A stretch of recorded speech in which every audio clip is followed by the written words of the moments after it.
ایک دفعہ کا ذکر ہے، ایک گاؤں میں ایک بادشاہ ہوا کرتا تھا، لیکن وہ بہت بیمار رہنے لگا تھا۔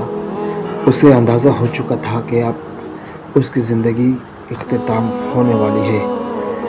تو ایک مرتبہ اس نے اپنے سپاہیوں سے کہہ کر پورے گاؤں میں اعلان کروا دیا کہ جو انسان بھی ایک رات اس کی قبر میں گزارے گا تو بدلے میں بادشاہ اسے اپنی جائیداد کا مالک بنا دے گا۔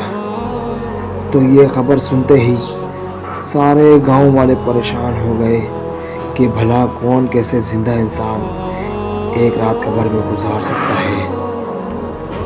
تو اتنے میں ایک انسان آتا ہے جو بہت ہی غریب ہوتا ہے، پھٹے ہوئے لباس ہوتا ہے، اور اس کے پاس صرف ایک گدھے کے کچھ نہ تھا، اور وہ آ کر عرض کرتا ہے، اے بادشاہ، میں حاضر ہوں، میں تیری قبر میں ایک رات گزارنے کے لیے تیار ہوں، لیکن مجھے بدلے میں تیری سلطنت چاہیے۔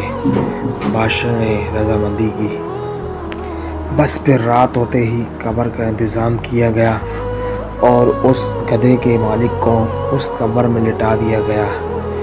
تو جیسے ہی قبر میں فرشتے آتے ہیں سوال جواب کرنے کے لیے، تو ان میں سے ایک فرشتہ کہتا ہے، بھلا ہم اس سے کیا سوال جواب کریں، کیا حساب لیں، اس بیچارے کے پاس تو سوائے ایک گدھے کے کچھ بھی نہیں۔ تو اتنے میں دوسرا فرشتہ کہتا ہے، رکو، بے شک اس کے پاس ایک ہی گدھا تھا، لیکن اس نے فلاں دن اس کے کان سے نوچا تھا، اس کو 100 کوڑے مارے جاتے ہیں۔ اس نے گدھے کی غلطی پر اس کو بھوکا رکھا تھا، اس کو پھر 100 کوڑے مارے جاتے ہیں۔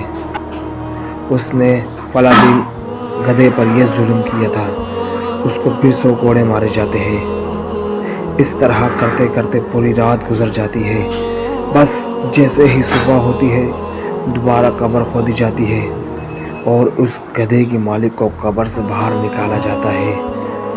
تو گدھے کا مالک یہ کہتے ہوئے بھاگتا ہے کہ اے بادشاہ، میرے پاس تو صرف ایک گدھا تھا تو میرا یہ حال ہو گیا، تیرے پاس تو پوری سلطنت ہے، تو تیرا کیا حشر ہوگا۔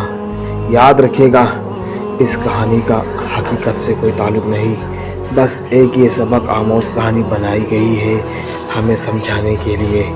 اگر آپ کو ہماری ویڈیو اچھی لگی ہو تو ہمارے چینل کو ضرور سبسکرائب کریے گا اور